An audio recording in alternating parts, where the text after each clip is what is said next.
Let me strongly caution you not to drop the bolt because it might end up falling under the starter. Hey, we got a 2013 Ford Flex. We're going to be changing the thermostat. I just did a pressure test on the cooling system to make sure that we didn't have any issues with the radiator. So two of the symptoms that lead me to believe that this thermostat is bad is the temperature inside the vehicle doesn't stay consistent, as well as the temperature gauge on the vehicle rises and falls with no rhyme or reason. I believe the thermostat is in the stuck closed position, but we're going to find out. But I want to go ahead and show you how to change your thermostat, or at least how I'm changing the thermostat. Let's get started. So for this job, you're going to want a set of ramps or a jack and jack stands, and you're going to need a drain pan, a thermostat, an 8mm socket. I use the 3/8 ratchet. You could probably get away with a 1/4 inch ratchet, and you'll want a torque wrench that will do 8 foot-pounds. That's for the bolts that hold the thermostat housing. So the first thing I did is I drove it up on ramps, and then we've got a catch can here. We're going to drain some of the coolant out of it, and what I'm going to try to do is just get the coolant low enough where I can get to the thermostat and remove it without a big mess. But anyway, that's where we're going to start. I'm going to start with draining the coolant. So before I go down, I wanted to show you what I made. I've got a little water bottle here. I cut the top, this piece here, off. So I'm going to put that under the drain petcock, and this is going to divert the water to where I want it to go, or the coolant where I want it to go. Otherwise it's going to hit on the plastic underneath. I just want to show you before we get down there.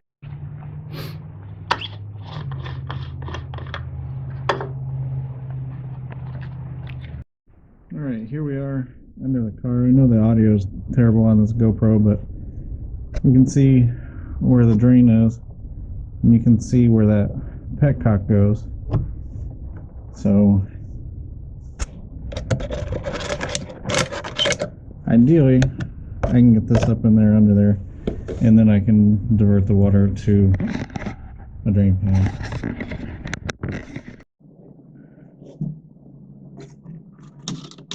Alright, that's just perfect. This is going to help us divert the water, or the coolant, how we want it to go. Alright. So,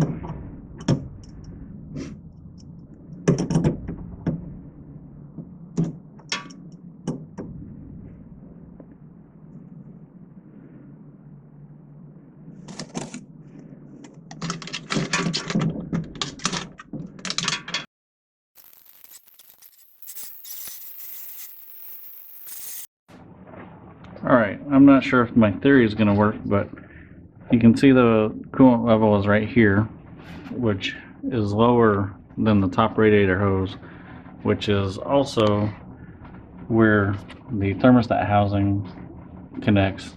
So what I'm going to do is go ahead and stop the coolant, because in theory, or in my theory, the coolant level throughout the system should be lower than this hose at this point, and then that should leave a little coolant here. So I'm also going to lower the car from the ramps and pull back up on one ramp so that the car's at an angle, and hopefully we don't have a big spill out right here. But if we do, we'll have the catch pan under there anyway. So I'm gonna go down and stop the drain.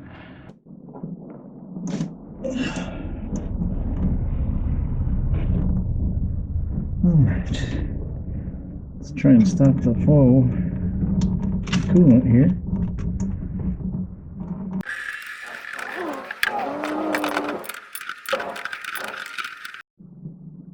Alright, that doesn't have to be super tight. Okay, we're good to go up and resituate.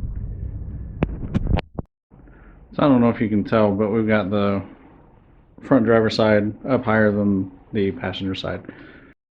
Alright, so I'm just going to do an overview of what I'm going to be doing here. I'm going to unplug this plug here, loosen this clamp,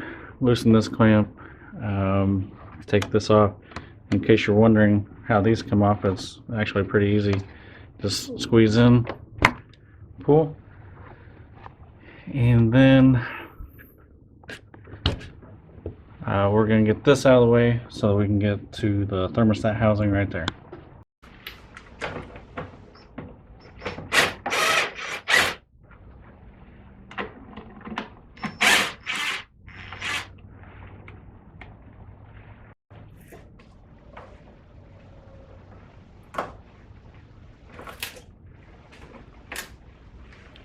Also, this has a little red tab that has to be pulled out before you can unplug it from here.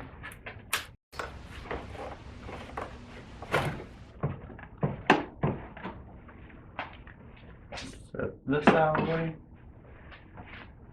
Now we can get a good look at the thermostat housing.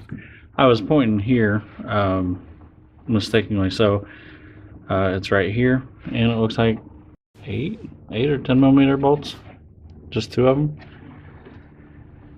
And I'm gonna guess that we're still gonna get some spillage, so I'm gonna make sure the drain pan's under there. Alright, well, this is about as good a view as I can get for you. I'll probably be in your way though while I'm trying to work here. So we're just gonna go ahead, break these bolts loose, and see what kind of bets we can make.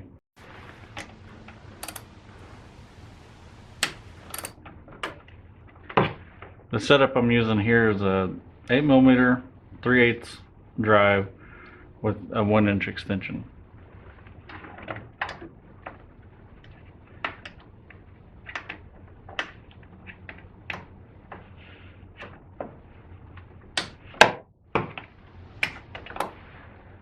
And these aren't super tight. We gotta remember that when it goes in. I'll get the torque specs and we'll make sure we torque them to the proper spec. And I'll put that on the screen as well as in the description.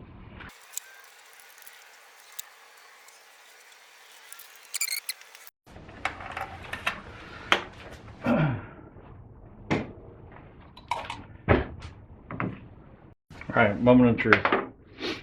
Let's see how much we spill here.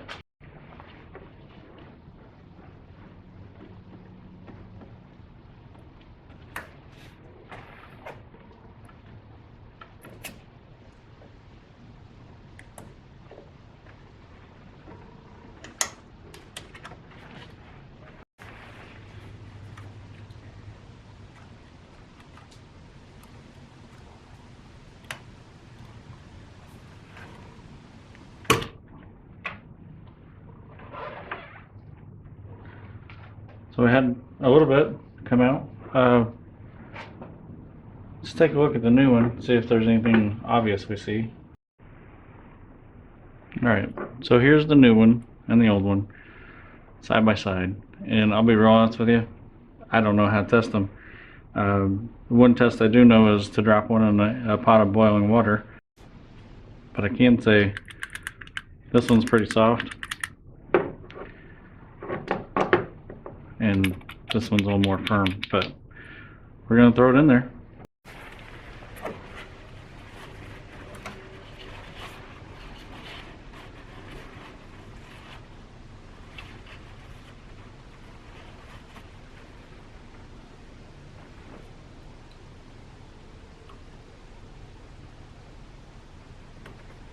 You can see if the gasket's in good shape. Everything looks good.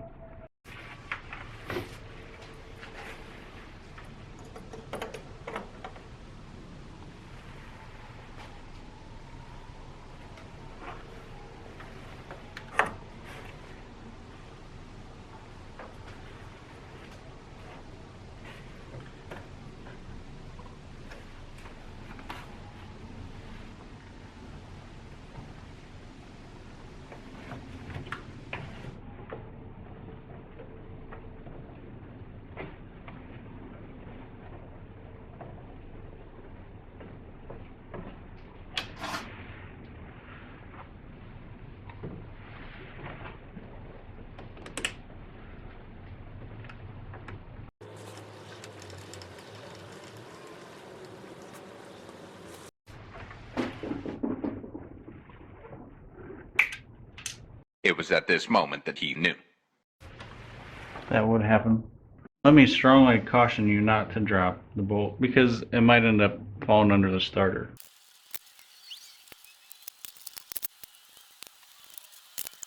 Two hours later.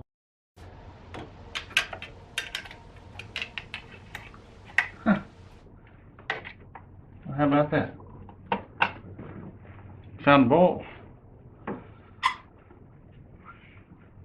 under the starter, which was not part of this job.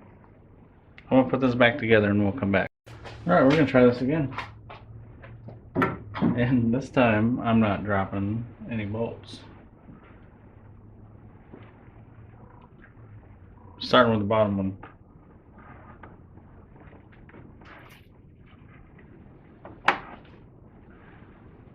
No, I'm not.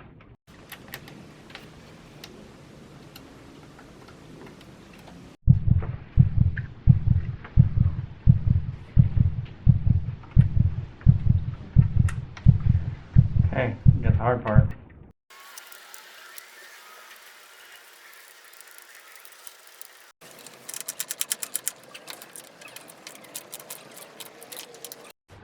Okay, time for torque specs. Alright, the only information I found online was for the water pump, and that was 8 foot-pounds. That sounds about right. But it says water pump and thermostat housing. Water pump bolts, 8 foot-pounds. That is about what it felt like breaking them loose. So I'm just going to torque them down to 8 foot-pounds.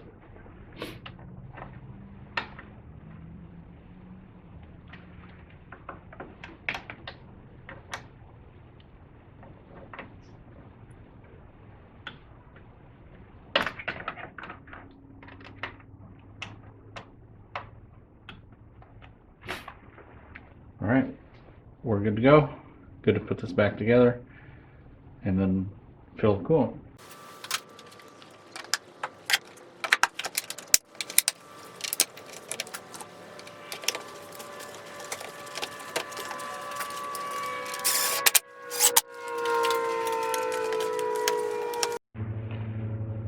Alright, I'm going to clean up my tools. I'm going to back this off the ramp, pull it back in, and we're going to go ahead and fill the cooling system.